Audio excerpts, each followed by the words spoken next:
September 17, 1944. Eindhoven, Nazi-occupied Netherlands. 05:47 hours.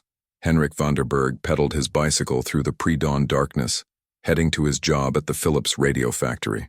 Just another Dutch worker, wearing shabby clothes and wooden shoes, carrying a lunch tin that rattled with each bump in the road.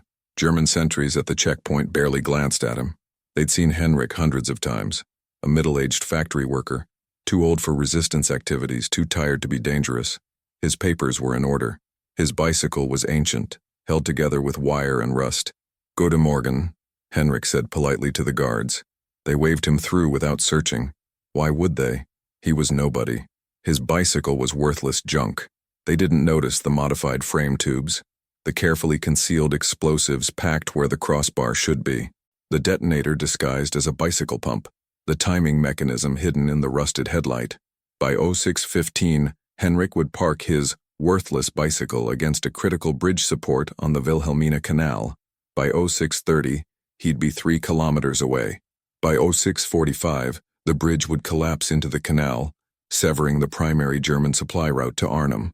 And Operation Market Garden, the massive Allied airborne assault, would succeed partly because one factory worker turned his bicycle into a weapon nobody suspected. The Germans called his resistance cell ghosts with bicycles. They had no idea how right they were. To understand Henrik van der Berg, you need to go back to May 1940, when Nazi Germany invaded the Netherlands. The Dutch army held out for 5 days before surrendering. Rotterdam was bombed into rubble, 900 civilians dead, 80,000 homeless.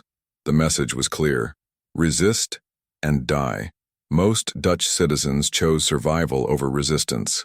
They kept their heads down, followed German orders, waited for liberation. Henrik was among them. He was 43, a machinist at Philips Electronics, married to Anna, father of 2 daughters. Before the war, his biggest concerns were rent payments and his daughter's school grades.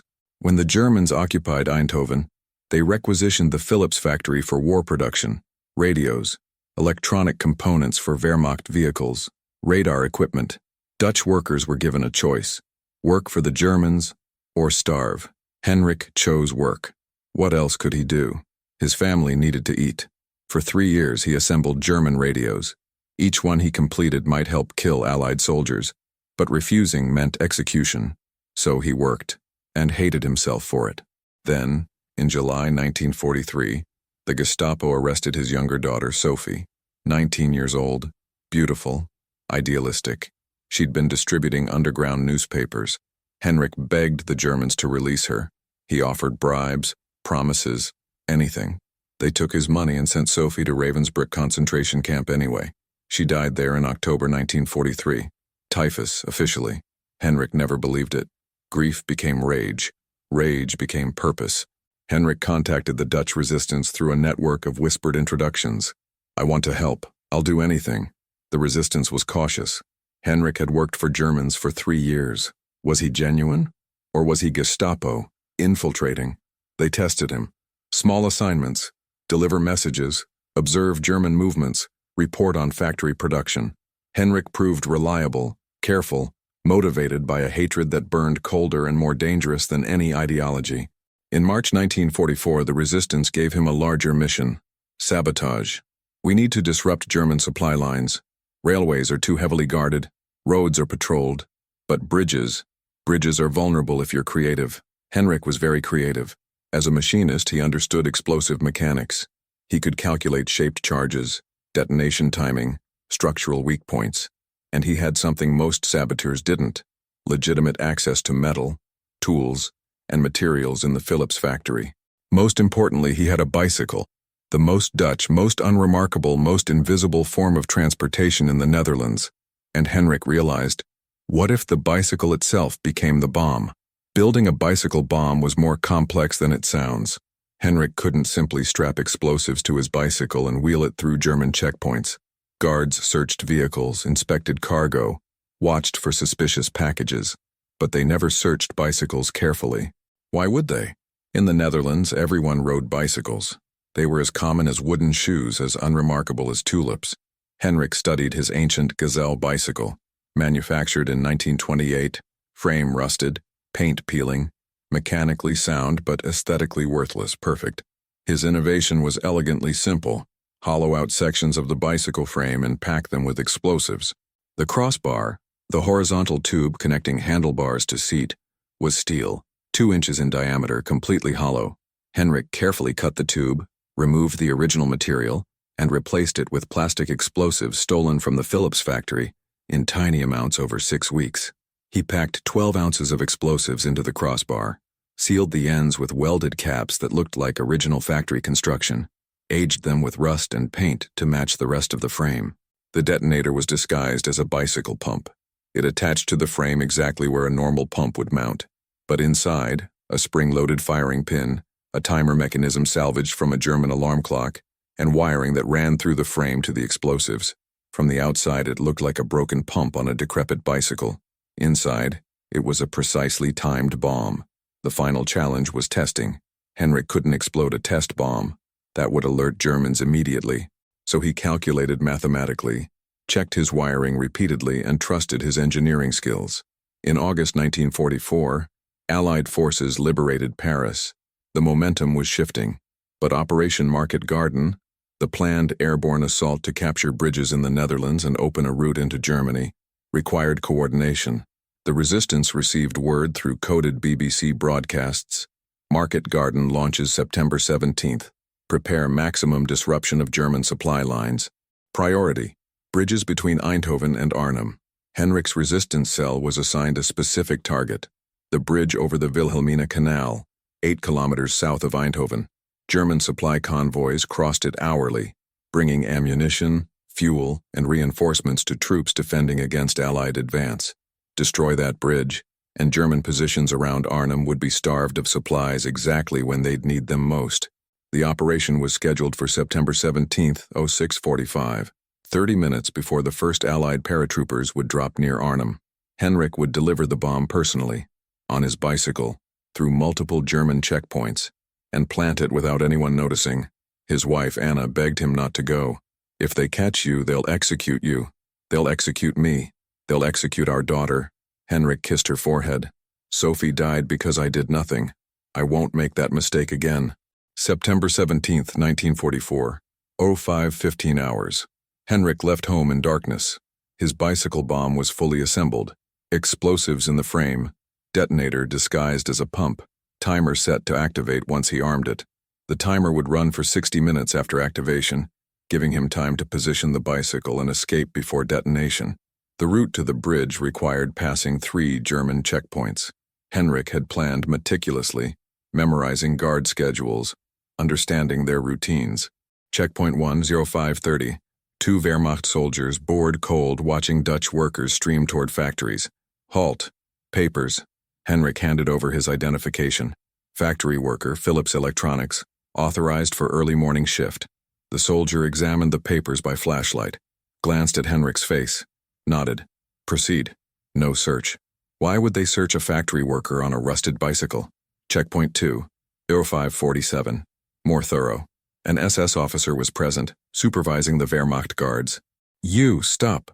Henrik's heart hammered. He forced himself to appear calm. "Good morning, sir. Where are you going?" "Phillips factory. Early shift." "Why so early?" "Production quota. We've been ordered to increase output." The SS officer studied Henrik with cold eyes. "Open your lunch tin." Henrik complied. Inside, bread, cheese, an apple. Nothing suspicious.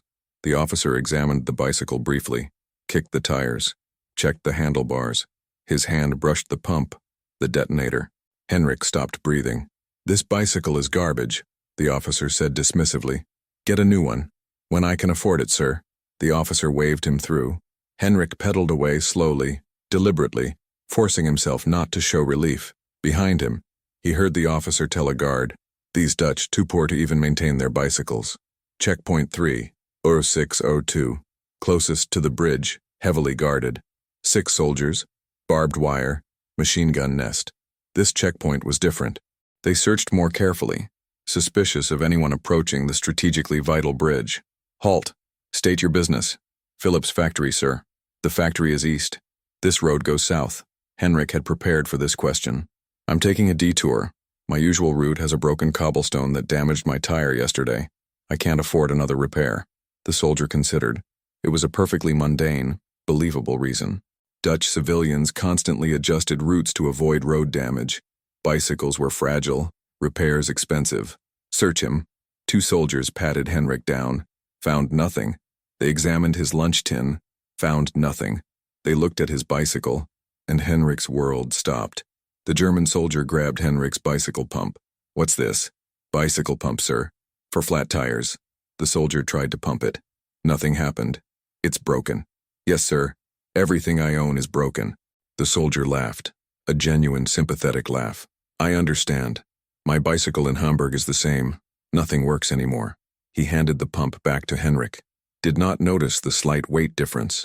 Did not realize the pump's internal mechanism wasn't pneumatic. Proceed. But fix your pump. You'll need it. Henrik pedaled through, legs trembling so badly he almost fell. Behind him, soldiers returned to their posts, already forgetting him. 06:15. Henrik reached the bridge. Early morning, limited visibility, light traffic. Perfect conditions. He parked his bicycle against a support pillar, exactly as the resistance had instructed based on engineering calculations. The pillar was load-bearing.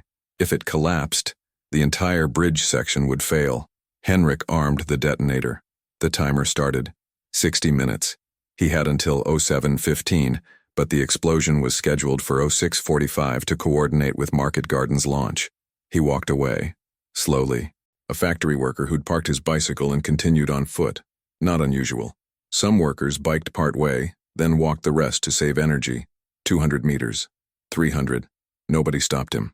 At 06:30, Henrik was safely distant, sitting at a bus stop, waiting. Other Dutch civilians waited with him. No one spoke. Everyone knew something was happening. Allied aircraft had been spotted the previous day. Rumors of liberation were everywhere. 06:44. Henrik watched the bridge. German trucks crossed it regularly. Supplies heading north to reinforce positions against the expected Allied assault. 06:45.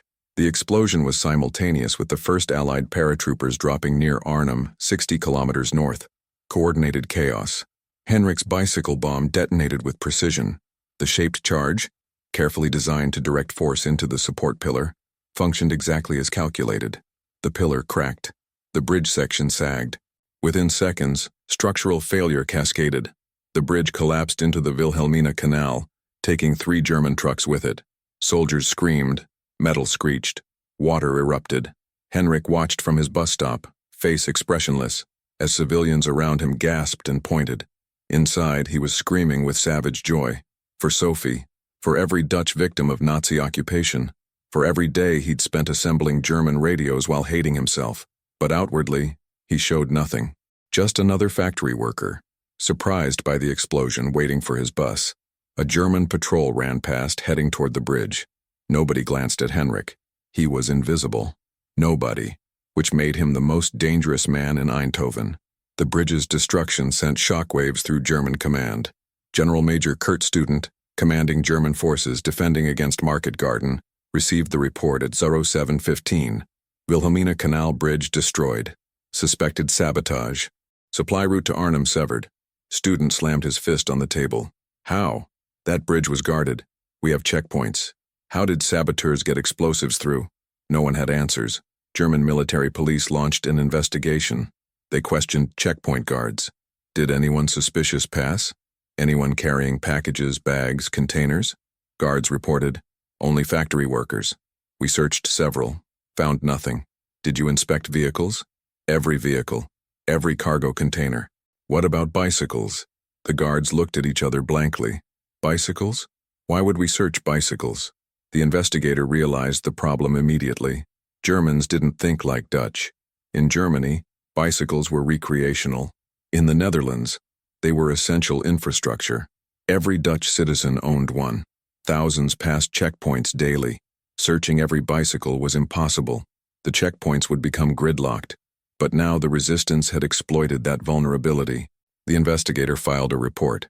Recommend immediate implementation of bicycle inspection protocols. Possible method: explosive devices concealed in frame tubes or components. The recommendation arrived too late. By the time new inspection procedures were implemented, Operation Market Garden was underway.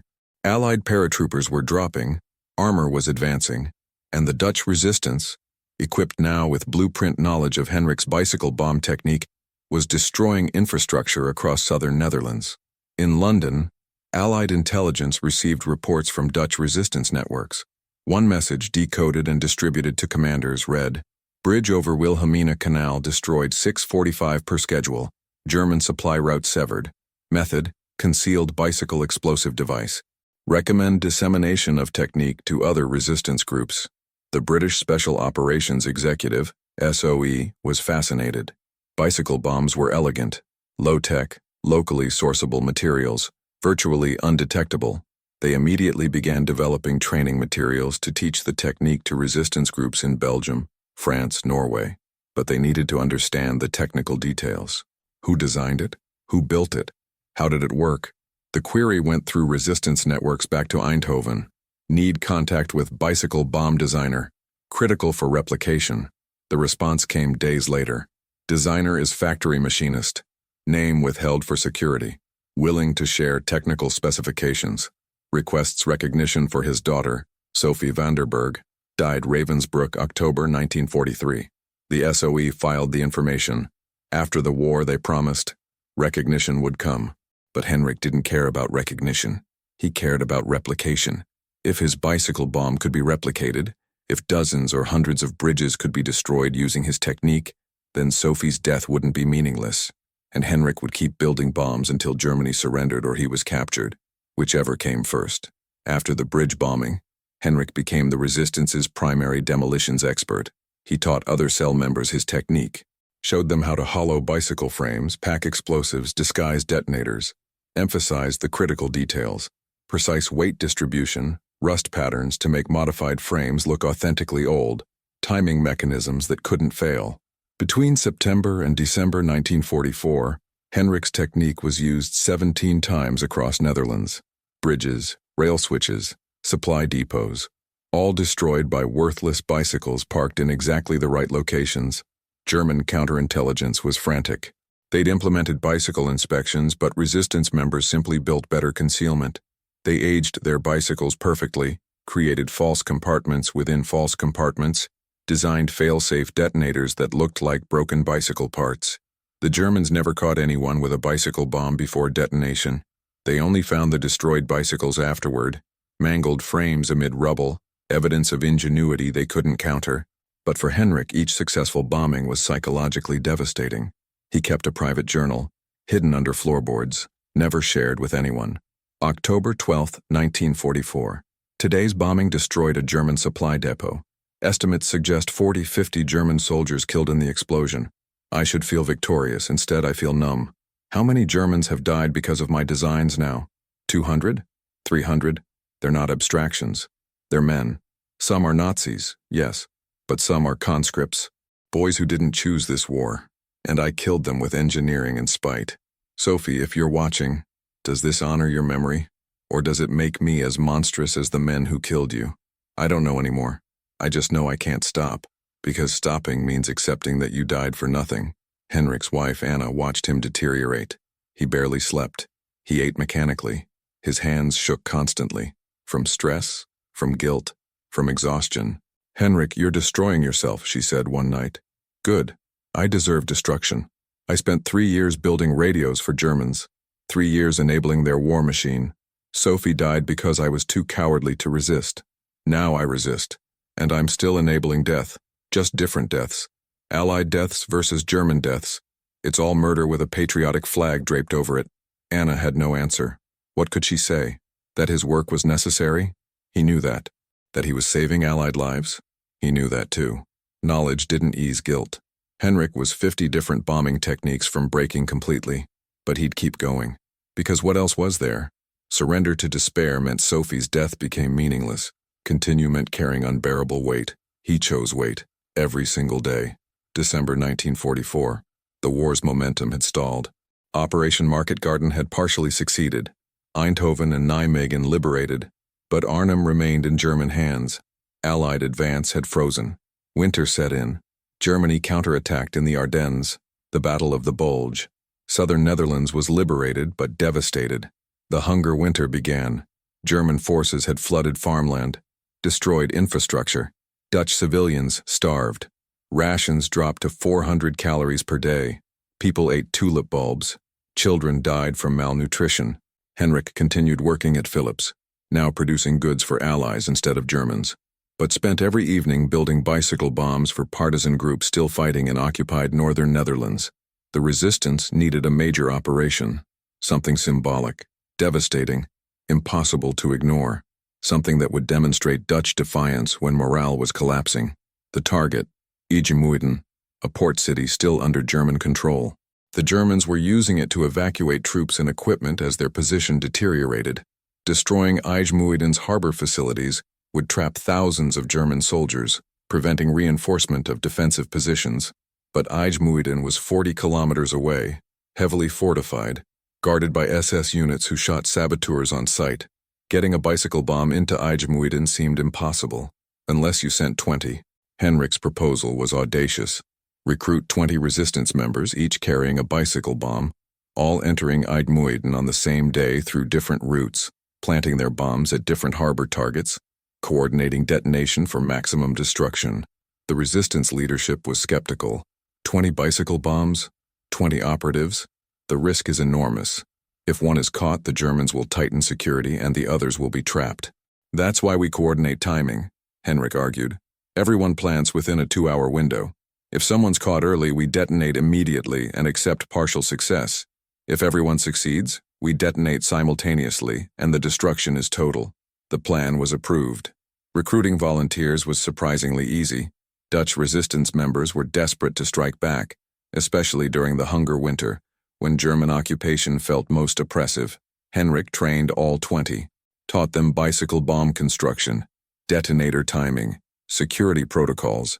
Most importantly, if captured, die before talking. Cyanide capsules were distributed. On December 15th, 20 Dutch resistance members, men and women, young and old, factory workers and teachers and farmers, left from different cities pedaling toward IJmuiden on ancient bicycles loaded with explosives. Henrik was among them. Anna had begged him not to go. You've done enough. Let others take the risk. I designed the technique. I trained them. If this fails, it's my responsibility. I go. At 06 wire on December 16th, 20 cyclists approached IJmuiden from different directions. German checkpoints detected nothing. Why would they? Just Dutch civilians on shabby bicycles going about their business. By 08:30, 19 bicycle bombs were in position. One operative had been caught, stopped at a checkpoint by suspicious guards who noticed his nervousness. He'd triggered his detonator immediately, dying in the explosion but alerting Germans to the attack. Henrik, coordinating by prearranged signals, saw the early detonation and made a decision. Detonate all remaining bombs immediately. Forget the simultaneous timing. Blow everything now. 08:35. 18 bicycle bombs exploded across IJmuiden harbor. Warehouses collapsed, cranes fell, ships at dock were holed or sunk. The harbor burned. The IJmuiden operation was a spectacular success and a devastating failure. Success. The harbor was crippled. German evacuation efforts were set back by weeks. Thousands of tons of supplies destroyed. Symbolic victory demonstrated Dutch resistance capabilities. Failure. German reprisals were savage. They couldn't catch the bombers. 19 had escaped, including Henrik, but they could punish the civilian population. On December 17th, German forces executed 100 Dutch civilians in reprisal. Men pulled randomly from streets, shot without trial, bodies left as warning. Henrik received the news while hiding in a safe house in Haarlem. 100 innocents, dead because of his operation. He vomited, then sat in silence for 6 hours. The resistance leader who brought the news said carefully, "Henrik, you couldn't have known. You did what was militarily necessary. Tell that to their families. The Germans killed them, not you. I gave them the excuse." Henrik understood the logic. Resistance operations always risked reprisals. The Germans wanted to terrorize civilians into refusing to support resistance, but resistance was necessary to defeat occupation. So civilians died. Terrible, unavoidable, necessary mathematics. Understanding the logic didn't ease the guilt. Henrik wrote in his journal, December 17, 1944, 100 Dutch civilians executed today. Their names. List copied from underground newspaper. These people died because I built bombs. Because I taught others to build bombs. Because I believed destruction was justifiable. Was I right? I don't know anymore. We destroyed a harbor. They destroyed 100 lives. Who won? But quitting wasn't an option. Germany still occupied northern Netherlands. The war still raged. More bicycle bombs were needed. Henrik continued building, but something inside him had broken. He no longer felt satisfaction when bombs detonated. He felt nothing, just hollow efficiency. In January 1945, Allied intelligence sent a message through resistance networks. Request designer bicycle, meet with SOE technical staff. Training program expansion planned. Designer's expertise critical. Henrik refused. I'm not a teacher, I'm a saboteur. I work in the field or not at all. The SOE insisted. They offered extraction to England, safety, recognition, contribution to war effort through training. Henrik replied, my wife and daughter are still in Netherlands. I don't abandon them. When Netherlands is fully liberated, we'll talk. Until then, I stay. The SOE respected his decision, but they kept pressing. Your technique has saved thousands of Allied lives. You're more valuable alive and training others than dead in a failed operation. Henrik's response was final. I'm not valuable. I'm necessary. There's a difference. On March 15, 1945, Henrik's 19th bicycle bomb operation, targeting a German fuel depot in Apeldoorn, went wrong. A suspicious guard ordered a full bicycle inspection. Henrik's bomb was discovered. He triggered the detonator rather than be captured. The resulting explosion killed him and 7 German soldiers. His last journal entry written the night before. Tomorrow might be the day I join Sophie. I'm not afraid. I'm tired. And if I die, at least Anna and Katrin will know I didn't spend the war assembling radios for the enemy. I fought. Maybe that's enough. Eindhoven, Netherlands. Anna van der Berg, now 83, stood before a memorial dedicated to Dutch resistance members. Her granddaughter, Lisa, stood beside her. Oma, tell me again about grandfather, Lisa asked. Anna looked at the memorial plaque. Henrik's name was there, among hundreds. Henrik van der Berg, 1901-1945, resistance saboteur, killed in action, Apeldoorn. Your grandfather was a machinist. Before the war, he built radios. During the war, he built bombs. After the war, he was dead. That's the simple version. But what was he like? Anna considered. How do you explain a man who transformed from peaceful factory worker to demolitions expert? A man who killed hundreds but felt each death as personal guilt? He was gentle. Before the war, he'd spend hours fixing neighbors' bicycles for free. He'd help old women carry groceries. He'd tell silly jokes to make his daughters laugh. War didn't change who he was fundamentally. It revealed what he could become when everything he loved was threatened. The memorial says he was a hero. Anna smiled bitterly. Yes, that's what memorials say. Heroes. Brave resistance fighters. Noble sacrifice. It's all true, but it's not complete. Your grandfather wasn't a hero to himself. He was a guilty man trying to compensate for 3 years of collaboration. He built bombs because he hated himself for building radios. The bombs killed Germans, but they also killed him. Slowly, psychologically. Do you think he'd do it again? If he could go back? I asked him that once, 3 weeks before he died. He said, if I could go back to 1940 knowing everything, I'd start resisting immediately. Not wait 3 years. Maybe Sophie would still be alive. Maybe I wouldn't carry this guilt, but yes, I'd do it. Because the alternative, accepting occupation without fighting, that's not life. That's just slow death. Lisa absorbed this. What happened to his bicycle bomb technique? The British adopted it, taught it to resistance groups across Europe. After the war, I read estimates. Henrik's bicycle bomb design was used over 300 times, destroyed critical infrastructure across 6 countries, killed approximately 2,000 German soldiers, saved untold Allied lives. And he never got public recognition? He got this plaque, his name. That's more than many resistance members received. Is it enough? No. But Henrik didn't fight for recognition. He fought because Sophie died and he couldn't live with inaction. Lisa looked at the memorial. I wish I'd known him. Anna squeezed her hand. So do I. Every day. The deeper significance of Henrik's bicycle bomb wasn't engineering. It was cognitive. German occupation forces had extensive training in counterinsurgency, sabotage detection, security protocols. They knew resistance members would try to plant bombs. They implemented checkpoints, searched vehicles, inspected cargo, but they didn't search bicycles.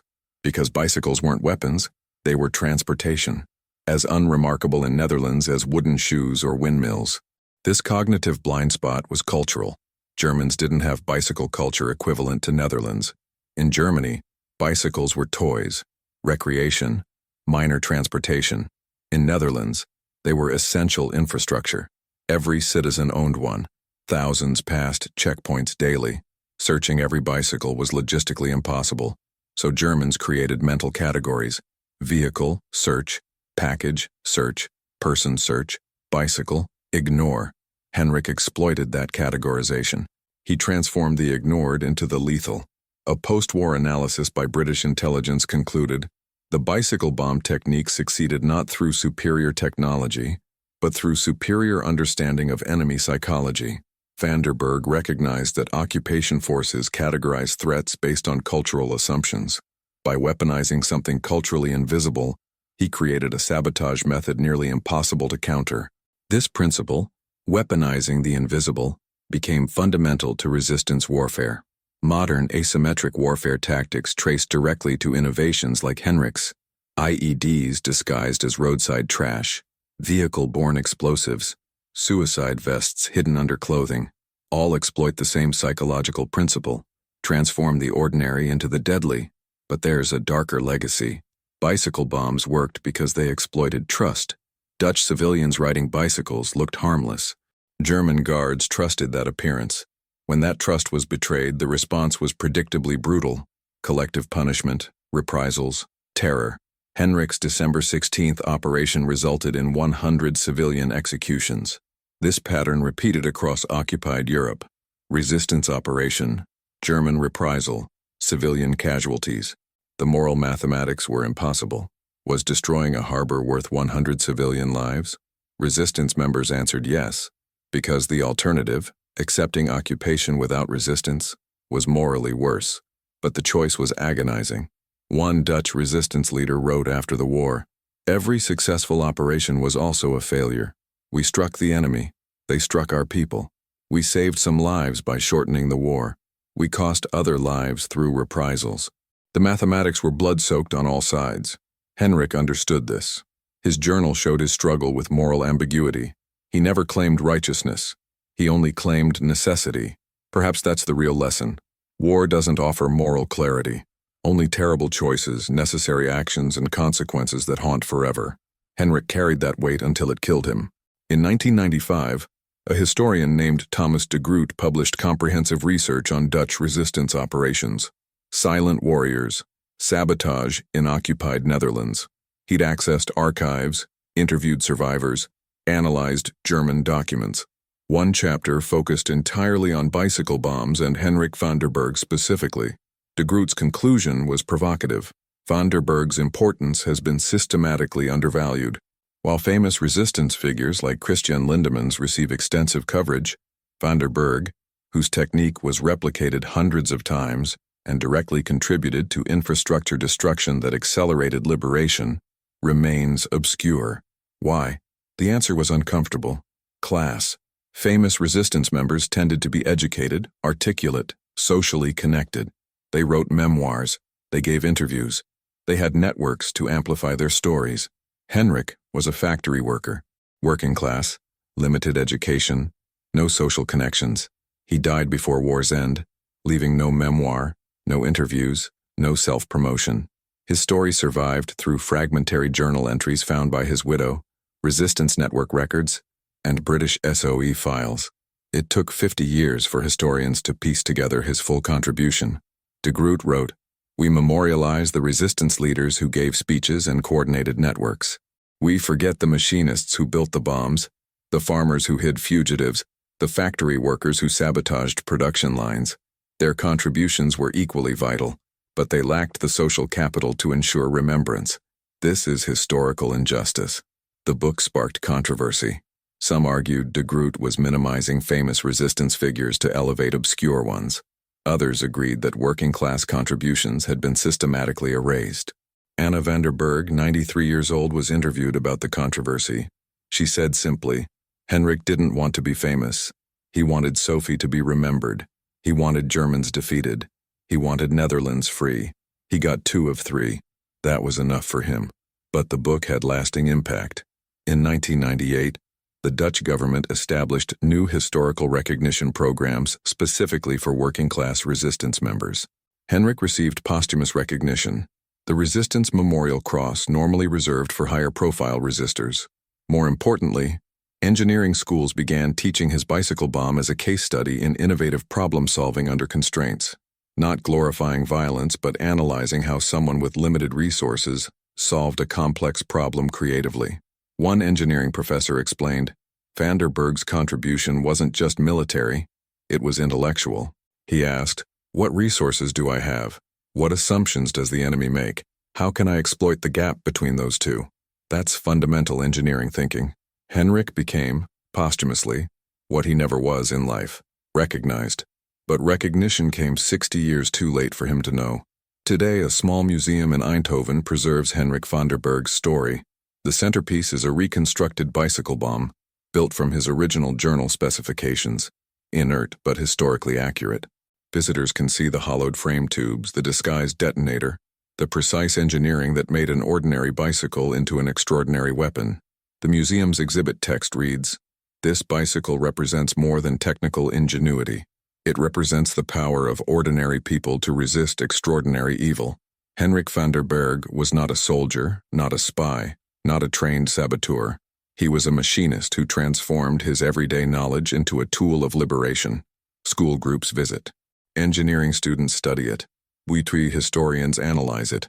And occasionally elderly Dutch veterans stop by, men and women who knew Henrik, or who used his technique during the war. One such veteran, interviewed in 2010, "I met Henrik twice. Quiet man, sad eyes. He taught me how to pack explosives into my bicycle frame. Never smiled, never joked. Just showed me the technical details and said, 'Don't get caught. If you do, die quickly.'" I asked why he was so serious. He said, "Because every bomb I build kills people. That's not funny." He was right. It wasn't funny, but it was necessary. The bicycle bomb technique outlived Henrik by decades. It was studied by military engineers, adapted for different contexts, analyzed as case study in asymmetric warfare. But the human cost, the psychological toll on men like Henrik who built instruments of death to fight for freedom, that's harder to memorialize. Anna van der Berg died in 2003, age 101. Her obituary mentioned she was widow of resistance fighter Henrik van der Berg. Their daughter, Katrin, preserved Henrik's journal and donated it to Dutch National Archives. The journal's final entry, written March 14, 1945, the night before his death. "If I die tomorrow, I hope Anna knows. I didn't do this for glory. I did it because Sophie deserved a father who fought, not one who assembled radios for her killers. I did it because collaboration is death by 1,000 compromises, and I'd already compromised too much. I did it because sometimes a broken bicycle and homemade explosives are all you have, and if you don't use them, you're choosing oppression over resistance. I chose resistance. Maybe that's all anyone can do." Those words are now engraved on Henrik's memorial plaque, not as heroic rhetoric, but as honest testimony from a man who understood the terrible weight of necessary violence. And perhaps that's the most fitting memorial. Truth, not mythology. Complexity, not simplification. A reminder that resistance fighters aren't superheroes. They're ordinary people making extraordinary sacrifices. Henrik van der Berg was an ordinary man, with an ordinary bicycle, who did extraordinary things, and changed the war, one explosion at a time.